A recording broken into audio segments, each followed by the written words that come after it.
संघीय ढांचे के रूप में विद्यमान बना हुआ है। तो यहां याद रखिएगा, कंक्लूजन में हमेशा आपको लिखना है कि भारत का संविधान पूर्णतया संघीय स्वरूप में स्वीकार किया जाता है तथा वे लक्षण जो भारतीय संविधान में एकात्मक परिलक्षित होते हैं, उनका आधार भारत के संघीय ढांचे को बनाए रखना स्वीकार किया गया है। अतः भारतीय संविधान में एकात्मक लक्षण अनिवार्य रूप में संघीय ढांचे को संतुष्ट करता है। यही आपको वहां पर बताना है। ठीक, तो इस तरीके से आपके यह प्रश्न का उत्तर स्पष्ट हो। तो यहां आपने मेंस के एक क्वेश्चन को किया जिसमें आपने यह बताया कि भारत का संविधान किस प्रकार से संघीय है, किन लक्षणों में एकात्मक है, और एकात्मक लक्षणों का आधार बेसिकली जो है वो क्या है? एकात्मक लक्षणों का आधार बेसिकली भारत के संघीय स्वरूप को बनाए रखना है। यहां मुझे लगता है कि आपको स्पष्ट हो गया होगा कि भारत परिसंघ किस प्रकार से है और एकात्मक लक्षण कहां पर दिखाई देते हैं। अब इससे संबंधित कोई क्वेश्चन हो तो आप लोग पूछ लीजिए।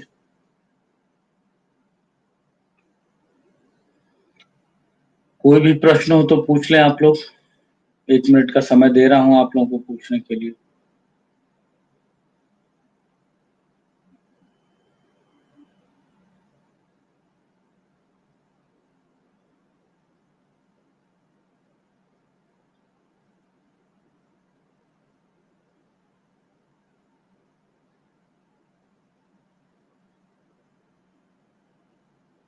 क्लियर है? चलिए ठीक है, चलिए बहुत बढ़िया।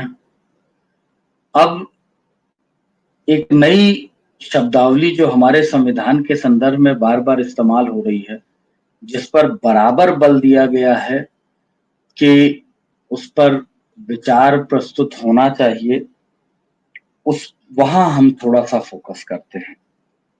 जहां सहकारी संघवाद की बार बार बात की गई है, जिसे आप कहते हैं कोऑपरेटिव फेडरलिज्म। हेडिंग डाल लीजिएगा या क्वेश्चन लिख लीजिएगा आप लोग, मैं बोल रहा हूं। भारत के संवैधानिक स्तर पर और व्यवहारिक लक्षणों में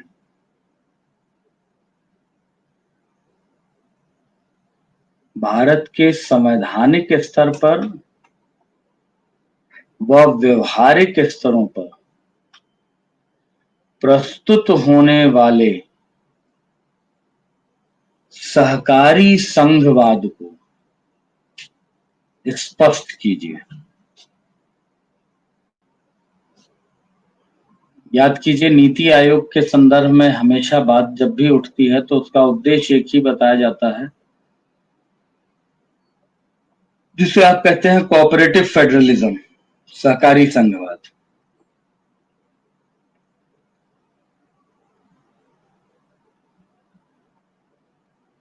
तो सबसे पहले तो हमको यह जानना होगा कि सहकारी संघवाद है क्या, क्योंकि जब तक सहकारी संघवाद नहीं जानेंगे तब तक संवैधानिक स्तरों पर भी आप नहीं आ पाएंगे कि सहकारी संघवाद कहां कहां पर मेंशन किया जा रहा है।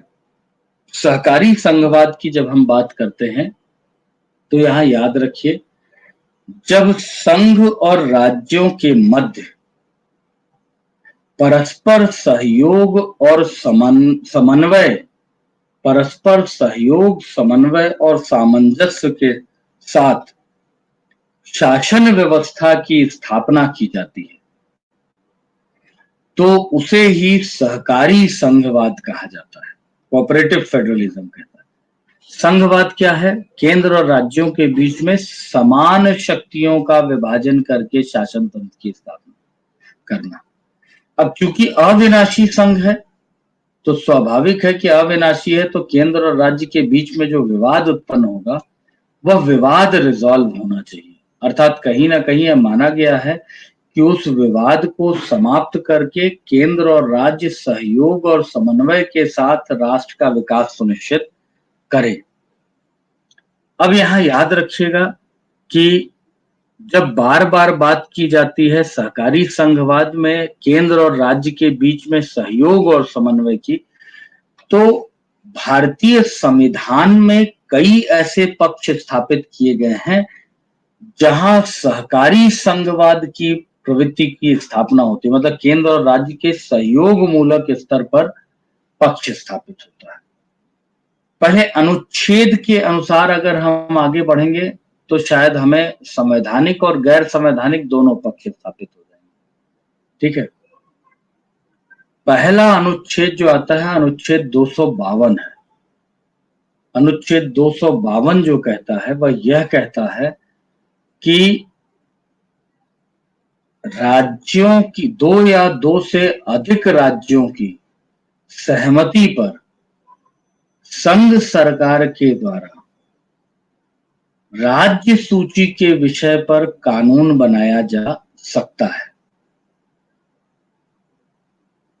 दो या दो से अधिक राज्यों की सहमति पर संघ सरकार कानून बना सकती है। तो आप देखिए कि यह एक सहकारी संघवाद का उदाहरण है जहां राज्य संघ को यह अधिकृत कर रहा है कि वह उसके विषय पर उसके लिए कानून बना दे। तो स्वाभाविक है कि केंद्र और राज्यों के बीच में सहयोग की स्थापना हो रही है। दूसरा पक्ष स्थापित होता है अनुच्छेद 258 आर्टिकल 258, जिसमें कहा गया है संघ द्वारा स्वयं की कार्यपालिका शक्तियां, संघ द्वारा स्वयं की कार्यपालिका शक्तियां राज्यों की सहमति से उन्हें सौंप दी जाए। मतलब अगर संघ सरकार चाहे तो वह अपनी कार्यपालिका शक्ति की अधिकारिता में कार्य करने की अनुमति किसको दे सकता है? राज्य को दे सकता है। मतलब राज्य अपनी शक्ति किसको प्रदान कर रहा है? राज्यों को प्रदान कर रहा है। वैसे ही है जैसे आप अपने घर में रहने की अनुमति मुझे प्रदान कर दें, तो स्वाभाविक है ये तब प्रदान करेंगे जब आपका मेरे प्रति एक विश्वास होगा कि मैं आपके घर को नष्ट नहीं करूंगा, आपके यहाँ चोरी नहीं करूंगा, आपके मान सम्मान प्रतिष्ठा की देख रेख करूंगा। यही प्रक्रिया ठीक कौन अपना रहा है? केंद्र अपना रहा है राज्य के संदर्भ में। इसी संदर्भ में एक और अनुच्छेद है जो अनुच्छेद 200, ऐसा दिल्ली में हो सकता है, कहीं भी हो सकता है, संघ राज्यों के लिए भी है। ठीक है, तीसरा जो अनुच्छेद है 258A है, 258A, जहां राज्य सरकार स्वयं की कार्यपालिका शक्तियां संघ की सहमति से उन्हें दे सकता है। मतलब राज्य सरकार अपनी कार्यपालिका शक्तियों में कार्य करने की अनुमति किसको दे दे? संघ को दे दे। तो ये भी एक दूसरे के विश्वास से जुड़ा हुआ पक्ष है, जिससे कहीं ना कहीं एक दूसरे के सौहार्द और संबंध, सहयोग, समन्वय की वृद्धि होगी। नेक्स्ट आ जाइए, अनुच्छेद 262। ये सारे अनुच्छेद लिखिएगा आप लोग।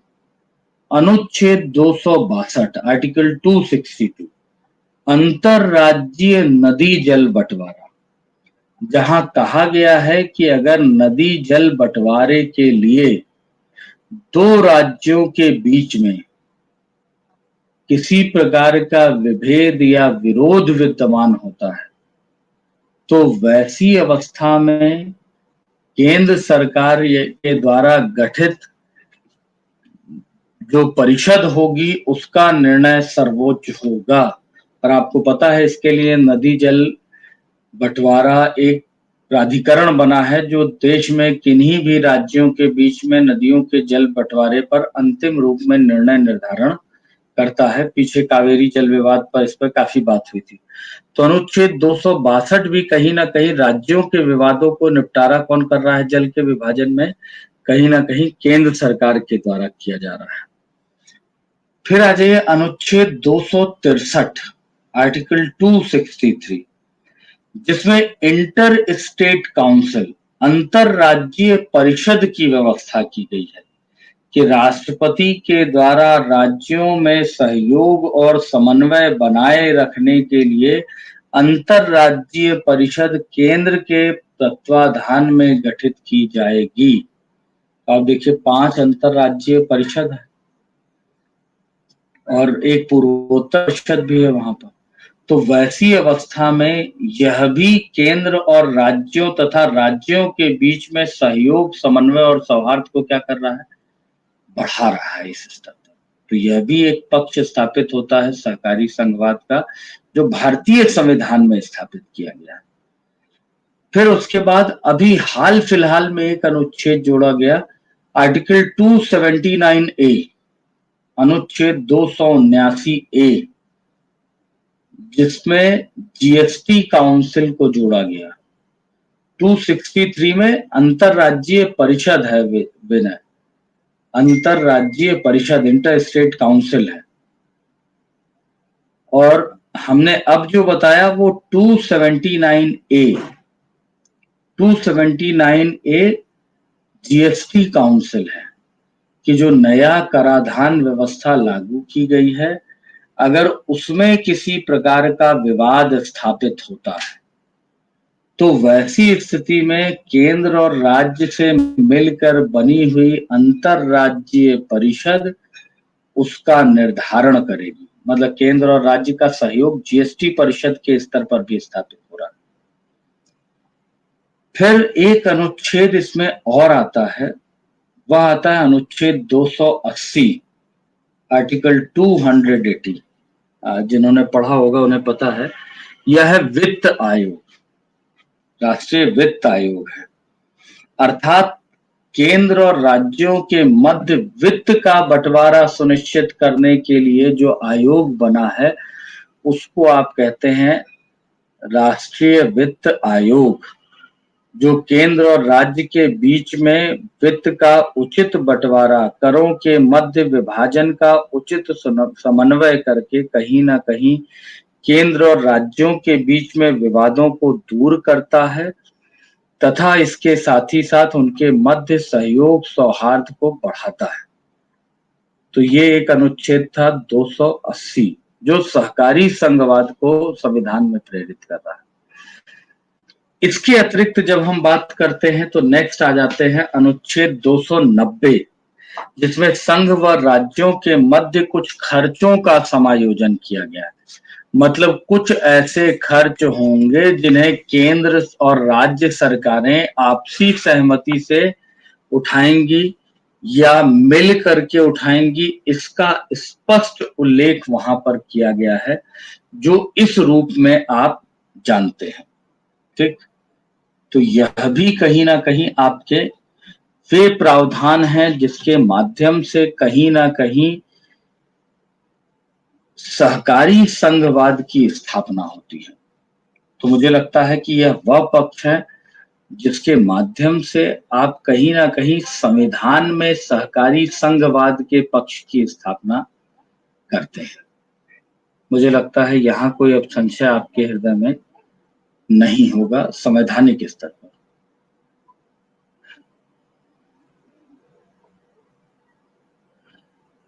नेहा 258A जो है वो 258 का ही काउंटर है। एक में राज्य, केंद्र अपनी कार्यपालिका शक्ति में राज्य को अधिकार दे रहा है, दूसरा राज्य केंद्र को अधिकार दे रहा है कि आप हमारी कार्यपालिका शक्तियों का इस्तेमाल कीजिए। ऐसे बहुत सारे निवेश खर्च होते हैं जिसमें केंद्र और राज्य सरकारें मिलकर के बांट लेती हैं, या कभी राज्य खर्च करता है तो उसे केंद्र कह देता है हम उसको आपके बियर कर लेंगे।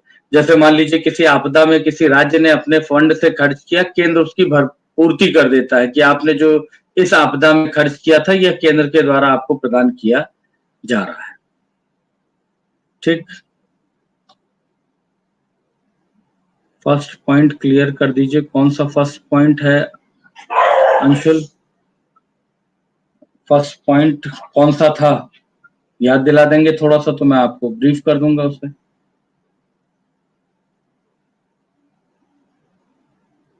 अरे अच्छा, आर्टिकल 252 इसमें क्या है कि राज्य सूची के विषय पर केंद्र को कानून बनाने का अधिकार प्रदान किया गया है।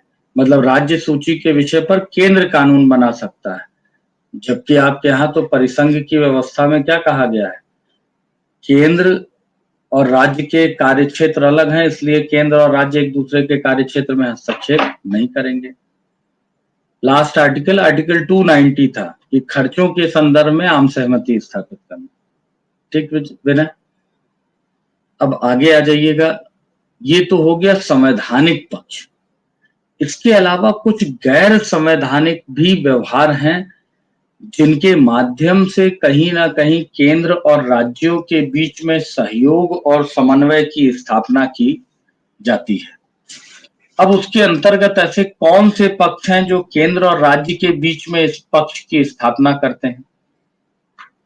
तो पहला पक्ष जो स्थापित होता है गैर संवैधानिक स्तर पर, वह स्थापित होता है आपका नीति आयोग।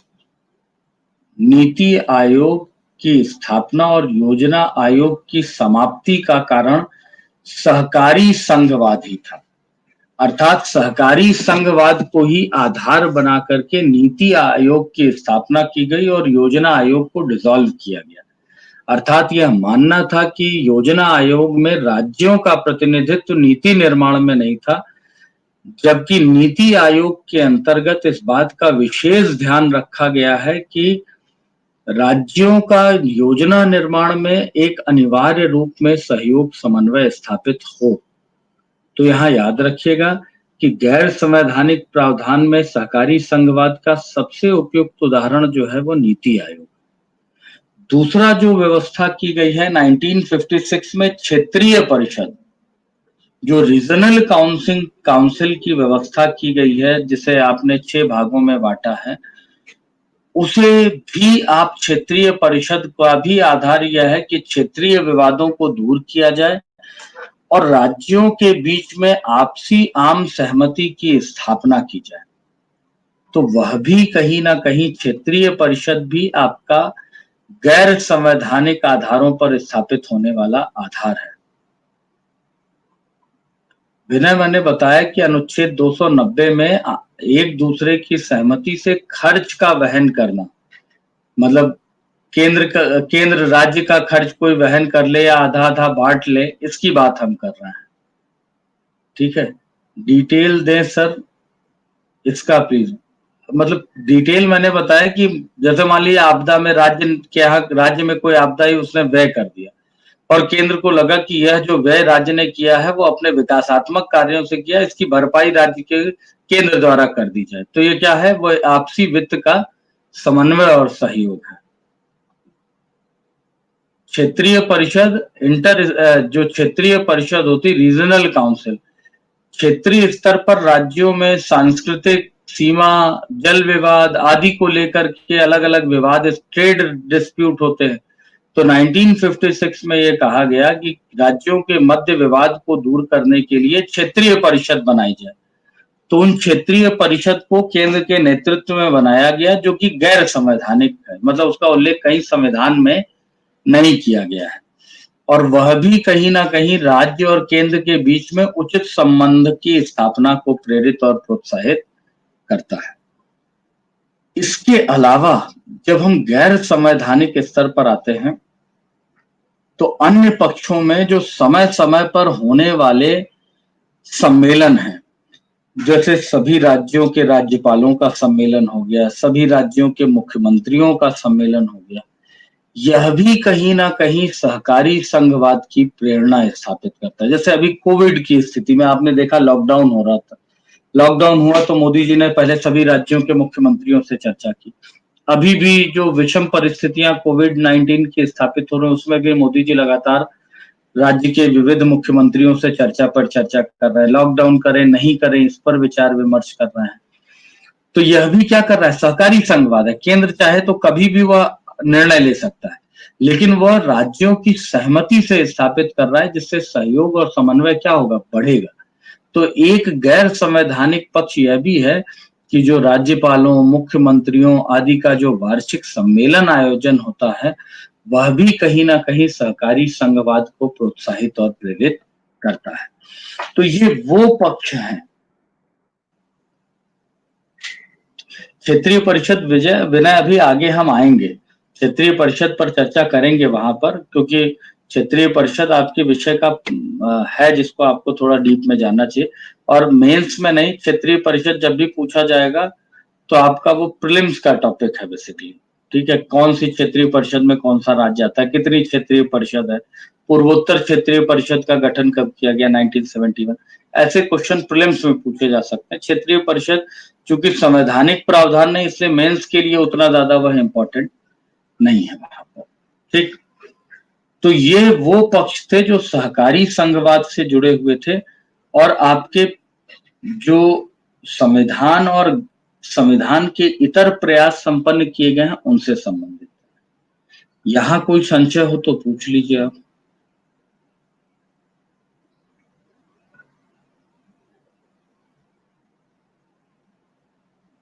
एक मिनट का समय है, कोई प्रश्न हो तो पूछ लीजिए आपको।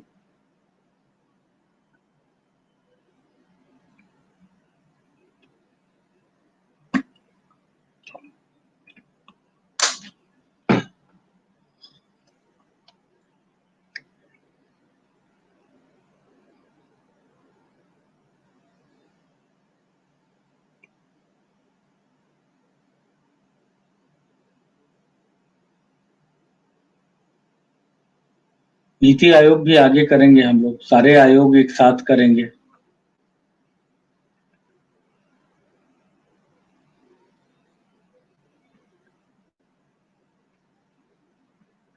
ये विनय क्या लिखा है आपने, संपत क्यों?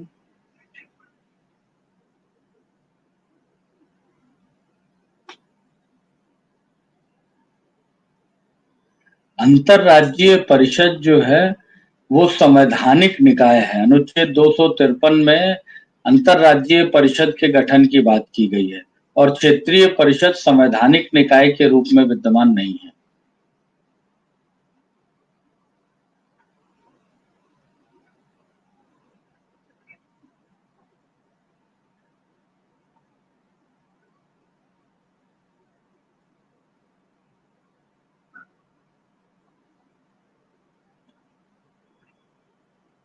सहकारिता आंदोलन है निमेश, सहकारी संघवाद आंदोलन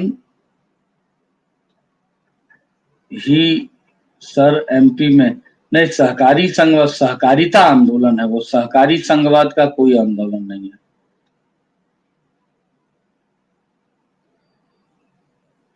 योजना आयोग क्यों खत्म किया, इस पर आगे जब हम योजना आयोग पर चर्चा करेंगे तब बताएंगे।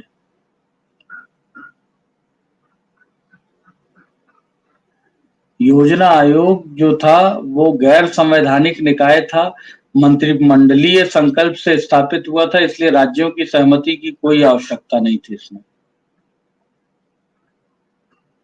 संवैधानिक का मतलब यह है कि जिसे संविधान में स्थापित किया गया है, और संविधिक का मतलब है जिसे विधि द्वारा स्थापित किया गया है, by the law and by the constitution. तो संवैधानिक और संविधिक में ये अंतर होता है।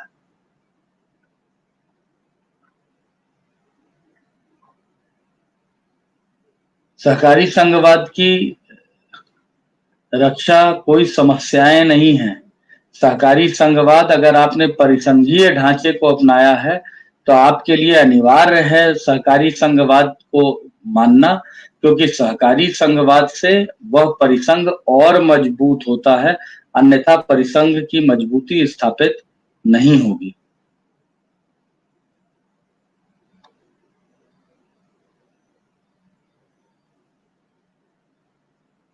सहकारी संघवाद की समस्याएं एमपीपीएससी में कब पूछ लिया है, और समस्याएं क्यों होंगी सहकारी संघवाद की, चुनौतियां होंगी उसके लिए कि जो आपका ढांचा एकात्मक पक्ष की तरफ झुका हुआ है वो उसके लिए चुनौती सृजित करता है, क्योंकि कई बार एक दूसरे के बीच में सहयोग के बजाय तनावों का सृजन हो जाता है केंद्र और राज्यों के बीच में।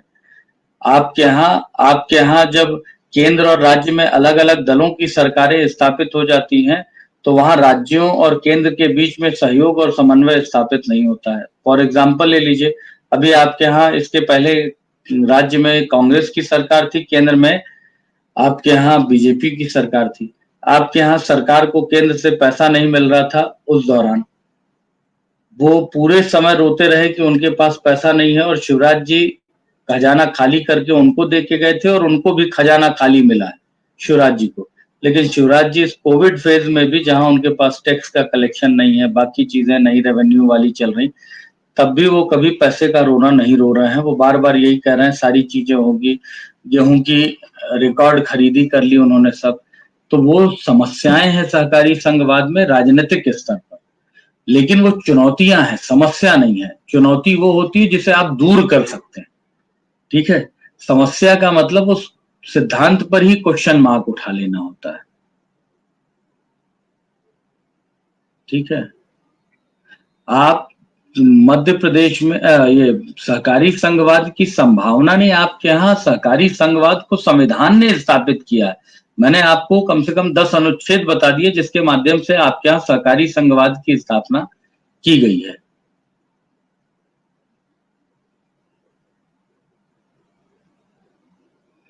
केंद्र और राज्य की समान योजनाएं नहीं होती हैं। केंद्र जो योजना बनाता है, राज्यों के द्वारा उसे संचालित होता किया जाता है, और राज्य जब उसे संचालित करता है अपने यहाँ, कई बार राज्य केंद्र की योजना का नाम परिवर्तित कर देता है, और उस योजना का पैसा जो होता है वो केंद्र से उनको प्रदान किया जाता है संचालित करने के लिए।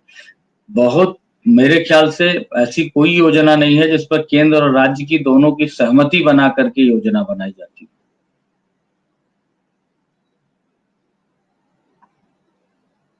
सहकारी संघवाद का ओरिजिन कंट्री कोई नहीं है।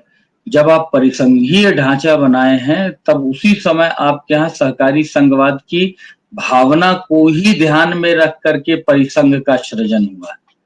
वरना अगर सहकारी संघवाद नहीं होता तो आप बताइए राज्य क्यों जा करके अपनी स्वायत्तता किसी एक संगठन को सौंपते। तो यहाँ याद रखिए कि इसका कोई देश नहीं है जिसने इस कंसेप्ट को दिया है, ठीक। अच्छा, एक और अच्छी चीज बताते हैं, आप चूंकि आप लोग सहकारी संघवाद पे बहुत सारी चीजें पूछ रहे हैं, एक नया कंसेप्ट है जिसको आपको जानना चाहिए, वह है प्रतिस्पर्धी संघवाद, कॉम्पिटिटिव फेडरलिज्म जिसे आप कहते हैं। अब नया शब्द मिला आप लोगों को, जिसको हमने बताया प्रतिस्पर्धी संघवाद, कॉम्पिटिटिव फेडरलिज्म जिसे आप कहते हैं। अब ये क्या है इसे समझ लीजिएगा, नई संकल्पना है, और अभी जब मैं उदाहरण दूंगा तो आप लोगों को समझ में भी आ जाएगा कि ये क्या है। जब राज्यों के मध्य विकास, निवेश आदि के लिए स्वस्थ प्रतिस्पर्धाओं का सृजन होता है और उसे प्रोत्साहित प्रेरित किया जाता है, तो उसी को आप कहते हैं क्या, प्रतिस्पर्धी संघवाद।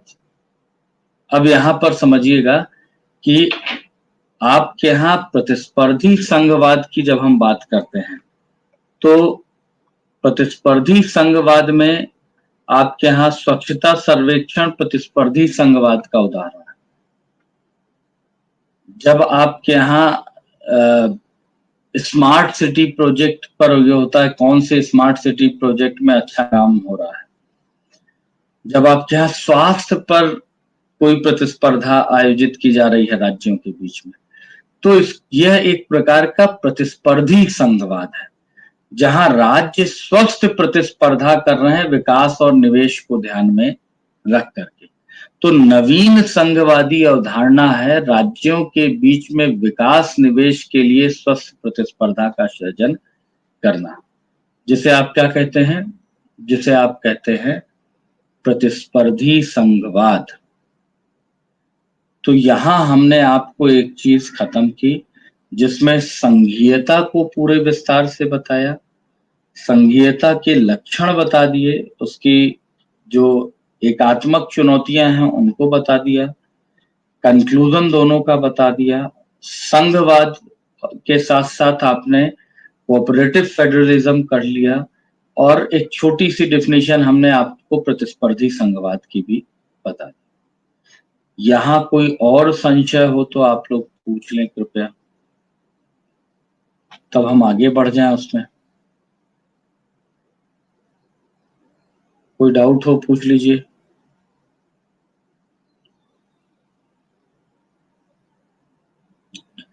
अब आ जाते हैं नेक्स्ट क्वेश्चन पर।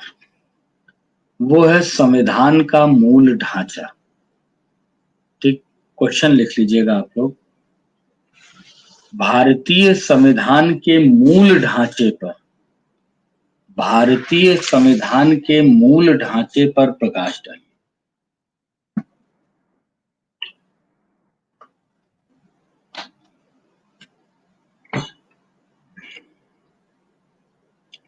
भारतीय संविधान के मूल ढांचे पर प्रकाश डालिए।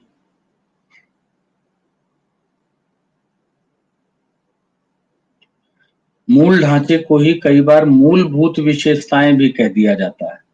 बेसिक स्ट्रक्चर, बेसिक स्ट्रक्चर या फंडामेंटल स्ट्रक्चर।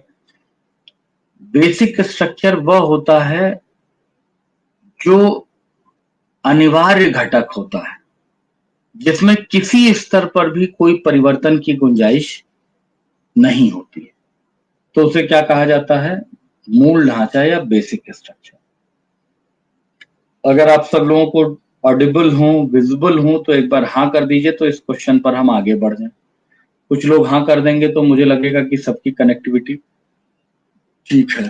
वेरी गुड, बहुत जल्दी जल्दी हाँ आने लगा। अरे क्या क्या आने लगा।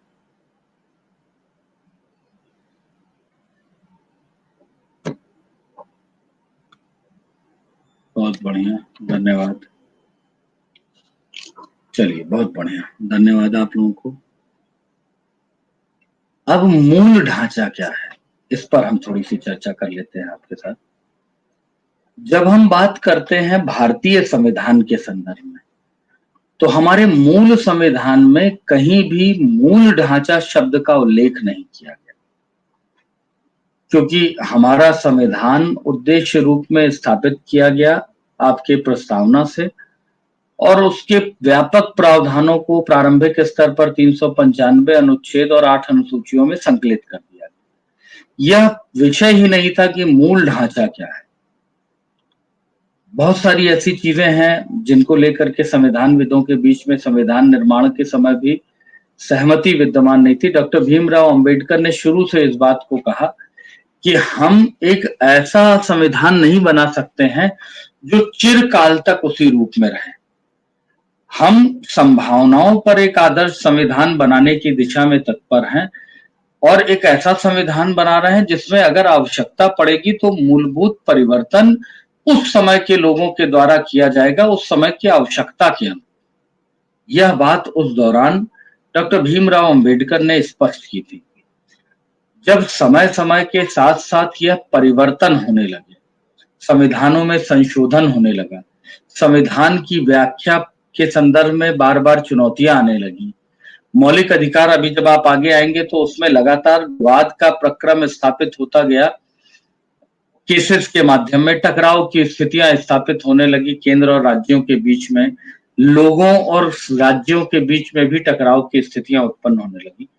ऐसी स्थिति में कहीं ना कहीं जब स्थितियां विकट होने लगी तो एक वाद स्थापित हुआ मौलिक अधिकार में संशोधन के संदर्भ में, जो 1973 में केशवानंद भारती बनाम केरल राज्यवाद के अंतर्गत आया था। केशवानंद भारती बनाम केरल राज्यवाद, और वह भारतीय संविधान के एक माइलस्टोन डिसीजन के रूप में स्वीकार किया जाता है, जिसमें कई सारे पक्ष उसमें स्थापित किए गए।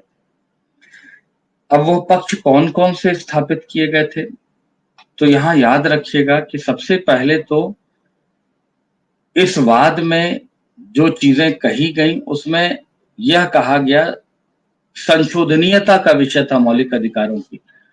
तो इस वाद में यह कहा गया कि संविधान के भाग 20 में अनुच्छेद 368 के अंतर्गत प्रस्तुत किया गया संविधान संशोधन का प्रावधान वह पूरे संविधान में लागू है। मतलब पूरे संविधान में कहीं भी संशोधन किया जा सकता है। लेकिन इसी आपके केस में इस बात को स्पष्ट किया गया था कि लेकिन भारतीय संविधान के मूल ढांचे में संसद को संशोधन करने की अधिकारिता नहीं।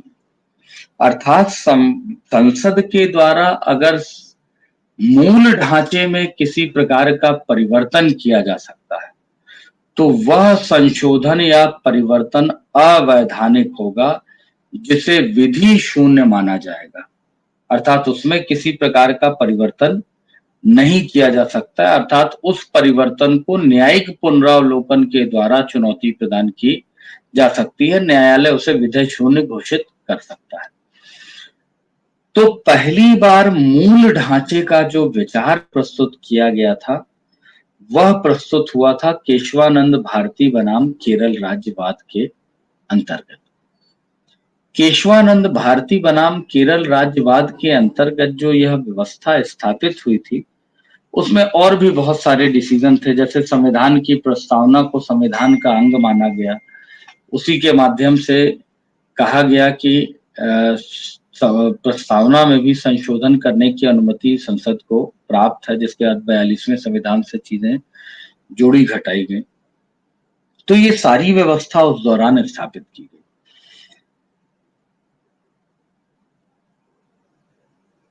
जब हम मूल ढांचे की बात करते हैं तो ये हुआ कि केशवानंद भारतीवाद में मूल ढांचे की संकल्पना तो दे दी गई, लेकिन यह नहीं बताया गया कि मूल ढांचा है क्या।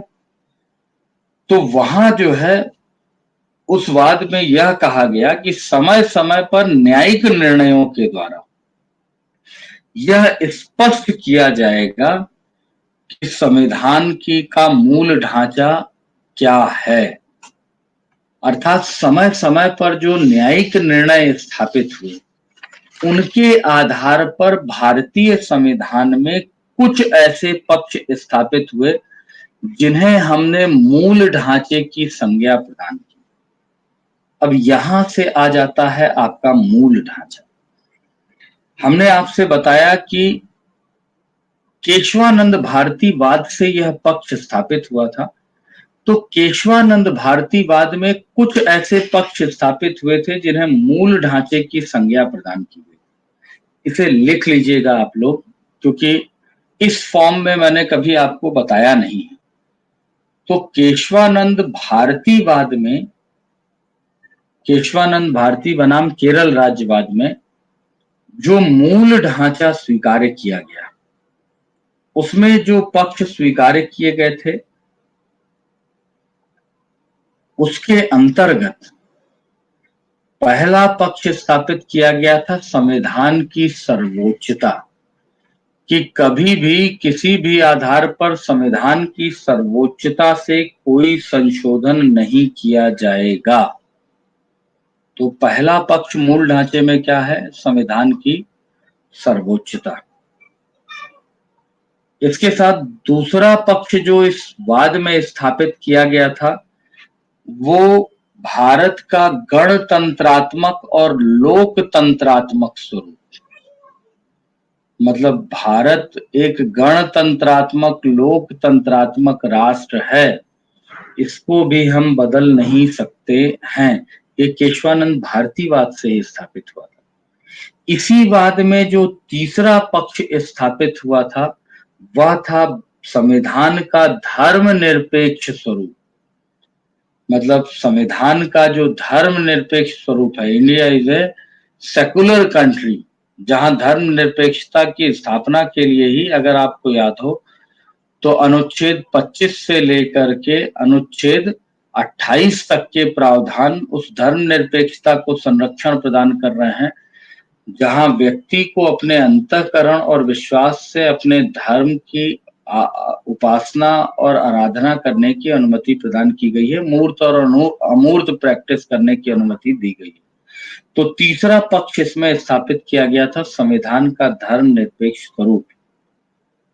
चौथा पक्ष इसी वाद में स्थापित किया गया था अधिकारों का विभाजन। मतलब केंद्र और राज्यों के बीच में जो अधिकारों का विभाजन किया गया है वह भी इसके स्वरूप में स्वीकार किया गया, मूल ढांचे में। अर्थात विषयों का विभाजन तो आप कर सकते हैं, लेकिन आप राज्य से उसके पूरे अधिकार छीन नहीं सकते हैं। मतलब आप अपने संविधान को एकात्मक स्वरूप में परिवर्तित नहीं कर सकते हैं। और इसी वाद के अंतर्गत एक और महत्वपूर्ण चीज स्वीकार की गई थी, वह था भारत का संघीय स्वरूप।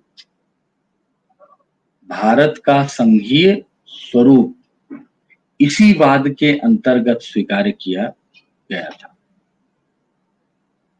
तो ये वो पक्ष थे जो केशवानंद भारतीवाद के अंतर्गत स्वीकार किए गए थे।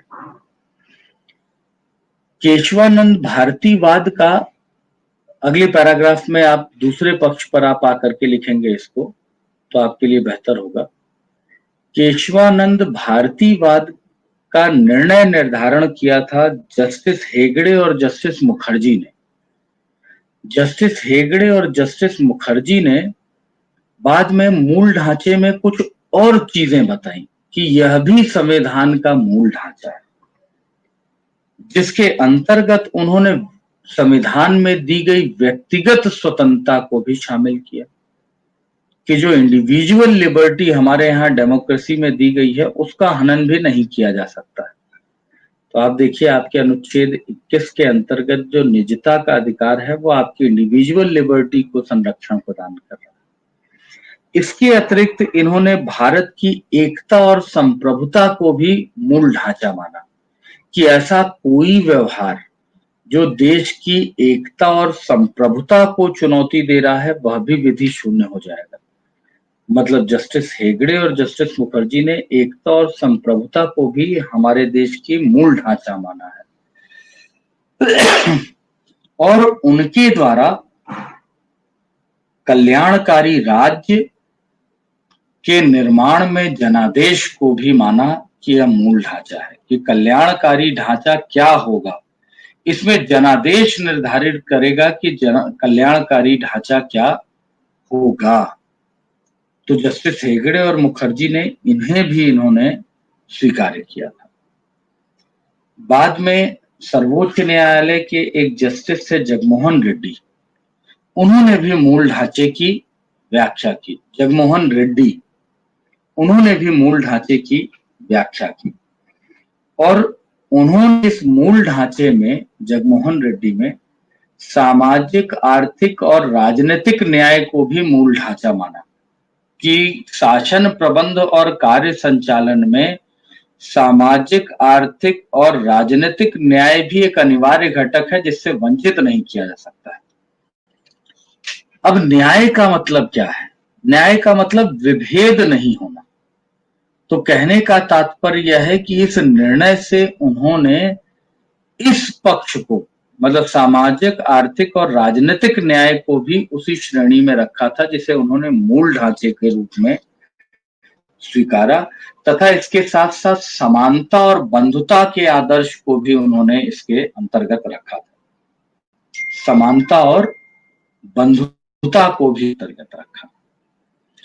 ये तो खैर उसके अंतर्गत ही आ गए जो केशवानंद भारतीवाद के अंतर्गत बात की गई। मूल ढांचे को केशवानंद भारतीवाद के बाद अगर किसी भी मतलब किसी निर्णय के माध्यम से या किसी संशोधन के माध्यम से व्यवहारिक रूप में प्रतिस्थापित किया गया, तो वह था भारतीय संविधान का 44वां संविधान संशोधन, 44th कॉन्स्टिट्यूशनल अमेंडमेंट, जो 1978 में आया था। अब यहां इसको जरूर लिखिएगा कि 44वें संविधान संशोधन के द्वारा मूल ढांचे के रूप में मौलिक अधिकारों को शामिल किया गया, उसमें स्वतंत्र व निष्पक्ष चुनाव को शामिल किया गया। लिखिएगा, मौलिक अधिकार, स्वतंत्र व निष्पक्ष निर्वाचन, सार्वभौमिक वयस्क मताधिकार, सार्वभौमिक वयस्क मताधिकार, स्वतंत्र न्यायपालिका, स्वतंत्र न्यायपालिका, एकल नागरिकता, सिंगल सिटीजनशिप, एकल नागरिकता,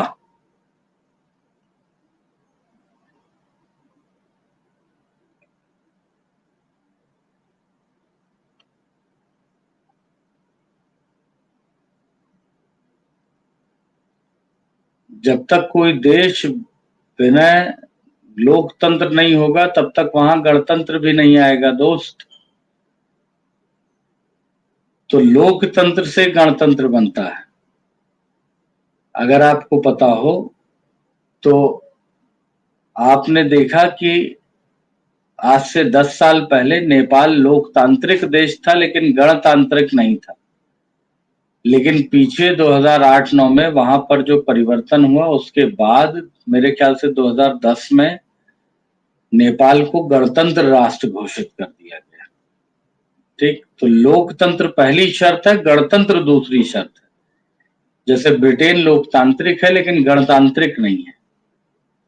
खैर, इसके अलावा शक्ति के पृथक्करण सिद्धांत की जब हम बात करते हैं तो उसमें विधि का शासन, रूल ऑफ लॉ, जिसमें देश किससे गवर्न होगा तो बनी हुई विधियों से गवर्न होगा, यह भी आपके मूल ढांचे के रूप में किया गया है।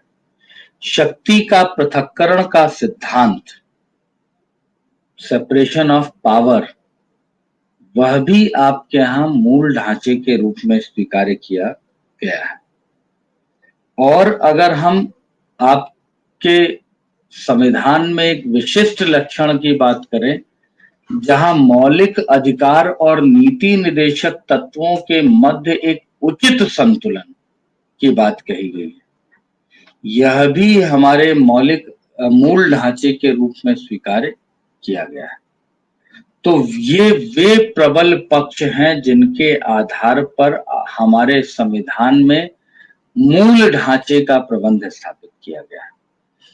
तो अगर आपके यहाँ पूछा जाता है कि मूल ढांचा क्या है, स्पष्ट कीजिए, तो मैं एक सीक्वेंशियल फॉर्म में आपको बता देता हूं कि पहले पैराग्राफ में बताइए कि हमारे मूल संविधान में मूल ढांचे की कोई संकल्पना विद्यमान नहीं थी।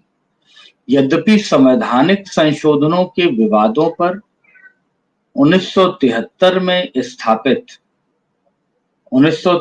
में स्थापित केशवानंद भारती बनाम केरल राज्यवाद के अंतर्गत सर्वप्रथम संविधान संशोधन की शक्ति के विस्तार को पूरे संविधान में स्वीकार कर मूल ढांचे की अवधारणा की प्रतिस्थापना की गई, जिसके अंतर्गत यह माना गया कि संविधान में कहीं भी संशोधन किया जा सकता है लेकिन मूल ढांचे के स्तर पर संशोधन नहीं किया जा सकता है। और मैं लिखा नहीं रहा हूं शिखा, मैं आपको बता रहा हूं क्योंकि ऑलरेडी ये सब बता चुका हूं, ताकि आप इसे लिख करके मुझे दिखाएंगे वहां पर। ठीक है, तो हमने बताया कि इसको बताने के बाद आप बताएंगे कि परंतु मूल ढांचे को परिभाषित नहीं किया गया। केशवानंद भारतीवाद, जस्टिस हेगड़े, जस्टिस मुखर्जी, 44वें संविधान संशोधन आदि के माध्यम से हमारे समक्ष कुछ प्रावधान स्थापित हुए हैं, जिसके माध्यम से हमने संविधान में कुछ मूल ढांचे के तत्वों को चिन्हित किया है, जिसके अंतर्गत यह मूल ढांचे स्थापित हुए हैं।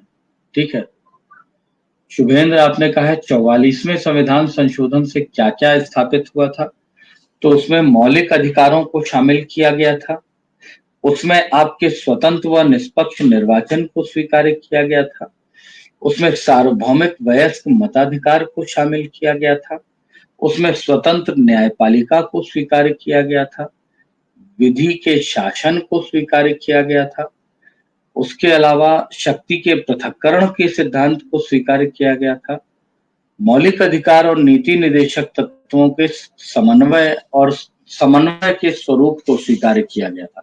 अब आप प्रश्न बनता है, मौलिक अधिकार और नीति निदेशक तत्वों के बीच में समन्वय कैसा है? तो हम मानते हैं कि ये दोनों एक दूसरे के पूरक हैं। इवन मौलिक अधिकारों में संशोधन का आधार नीति निदेशक तत्व है, क्योंकि नीति निदेशक तत्व लोक कल्याणकारी राज्य की प्रवृत्ति को चरितार्थ करते हैं। तो इस प्रकार से हमारे संविधान में मूल ढांचे के लक्षणों को स्वीकार किया गया है, जिसमें किसी भी स्तर पर विधायिका को अधिकारिता प्रदान नहीं की गई है। अगर उसके द्वारा ऐसा किया जाता है तो विधायिका के उस व्यवहार को न्यायिक पुनरावलोकन के द्वारा, जुडिशियल रिव्यू के द्वारा शून्य घोषित किया जा सकता है। यह हमारे मूल ढांचे का स्वरूप निर्धारित हुआ है। तो ये था आपका मूल संविधान के मूल ढांचे के संदर्भ में प्रावधान। अब यहाँ याद रखिएगा कि अगर इस प्रश्न के उत्तर में आपने केशवानंद भारती, 44वें संविधान संशोधन, आपने जस्टिस हेगड़े, मुखर्जी, इन लोगों का नाम नहीं मेंशन किया, गोलकनाथवाद की बात नहीं की, ऐसे वादों का अगर पक्ष स्थापित नहीं किया, तो आप इसको वस्तुतः नंबर प्राप्त करने वाली स्थिति में नहीं आएंगे। तो आपको एक पैराग्राफ पहले तो बताना है मूल ढांचा क्या है, कैसे स्थापित हुआ, और दूसरे पैराग्राफ में इन वादों का नाम लेकर के आपको उन्हें पॉइंट्स में बता देना कि इन्हें स्वीकार किया गया है। अब इससे रिलेटेड कोई प्रश्न है? 1 मिनट दे रहा हूं, आप लोग पूछ लीजिए मुझसे।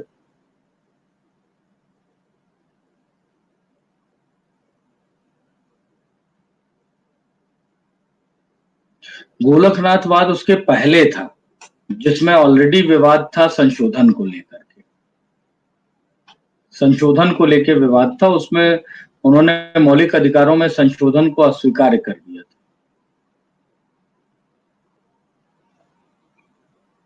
और कोई प्रश्न?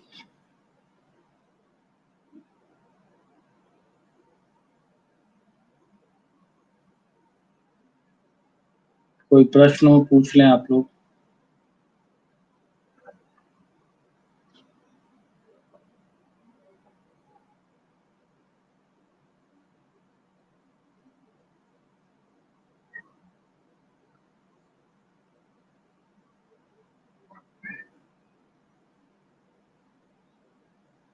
ठीक है, तो अब मोर और लेस हमने आपके वो जो कंसेप्चुअल बैकग्राउंड की जितनी चीजें थी, आपके मेंस के सिलेबस में, आपके प्रीलिम्स के लेवल पर जो चीजें थी, वो मैंने स्पष्ट कर दी है। ठीक है, अब आज अपनी इस चर्चा को मैं विराम दूंगा, और कल की जो क्लास होगी अपनी, उसको मैं आपके प्रस्तावना, और एक एक पक्ष छूट गया हम लोगों का, जिसे हम अनुसूचियों की श्रेणी में रखते हैं, उससे प्रीलिम्स और मेंस दोनों में क्वेश्चन आता है। तो पहले हम एक बार अनुसूचियों पर चर्चा कर लेंगे, फिर प्रस्तावना पर चर्चा कर देंगे, और फिर हम संविधान के अंदर प्रवेश कर ले जाएंगे। ठीक है, तो कल इन पक्षों पर चर्चा करेंगे, और बीच बीच में कुछ चीजें जो नए घटनाक्रम प्रश्नों से रिलेटेड है। और एक चीज और आपसे कहूंगा कि आप घर पर जब आप पढ़ रहे हो, तो आप यूपीएससी या एमपीपीएससी या जो भी क्वेश्चन पेपर सॉल्व कर रहे हैं, अगर इन बताए हुए कंटेंट में अगर आपको कहीं भी ऐसा लगता है जिसकी संभावना कम है कि आपको आंसर उससे नहीं मिल रहा है, तो आप बिल्कुल मुझसे उस क्वेश्चन को इस पटल पर पूछ लेंगे, तो मैं एटलीस्ट उसे डिस्कस कर दूंगा, ताकि आपके थॉट प्रोसेस में चीजें आसानी से आ जाएंगी। ठीक है, कुछ और पूछना चाहते हैं तो पूछ लीजिए।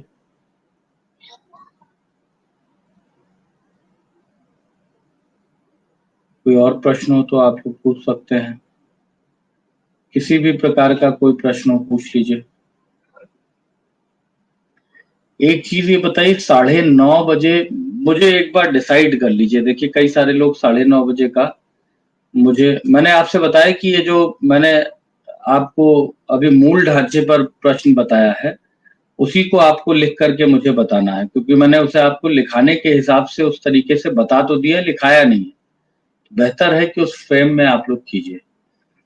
मेरा मानना है कि अगर आप लोग 9:30 बजे वाली क्लास में कंफर्टेबल हैं, तो आज अपने इस लाइव क्लास के ग्रुप में डिस्कशन कर लीजिए, और अगर 9:30 बजे सब लोग ठीक हैं, तो मैं कल 9:30 बजे आप लोगों के सामने उपस्थित होऊंगा, और अगर नहीं कंफर्टेबल है तो 6 बजे उपस्थित होंगे। तो ये एक बार आप लोग आज डिसाइड कर लेंगे तो हमारे लिए बेहतर रहेगा। मेरे लिए तो मैं घर पे बैठा हूँ, आप लोग भी घर पे हैं, सब टाइम ठीक है, ठीक है। अभी यहाँ मत कीजिए, any time in morning. Ankit, no sir. Pragya, sir please 9:30। Sachin, any time sir. अब यहाँ मत कीजिए, मतलब मेरा अनुरोध है कि यहाँ मत कीजिए इसको। हम लोग, आप लोग ग्रुप में अपनी इच्छा डाल दीजिए। अगर किसी की 9:30 की आपत्ति है तो वो मुझे पर्सनली भी बता सकता है, ठीक है। क्योंकि क्या होता है कि शाम तक आते आते एग्जॉस्ट हो चुका होता है आदमी। सुबह ताजा ताजा उठे रहेंगे, रात में पढ़ करके सुबह आप पढ़ लेंगे तो वो आपके लिए भी बेहतर होगा। और अगर मुझे अतिरिक्त समय मिल पाएगा तो मैं उसको फिर शाम में भी आप लोगों को एक बार कुछ समय के लिए आ सकता हूँ।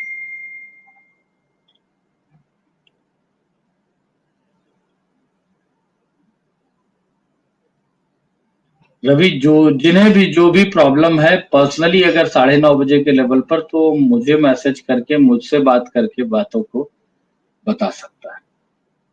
तो आज अपनी चर्चा को आज फिर हम लोग विराम देते हैं, और आप लोग अपना ध्यान रखिए, परिवार का ध्यान रखिए, स्वस्थ रहिए और प्रसन्न रहिए। ठीक है, धन्यवाद, नमस्कार।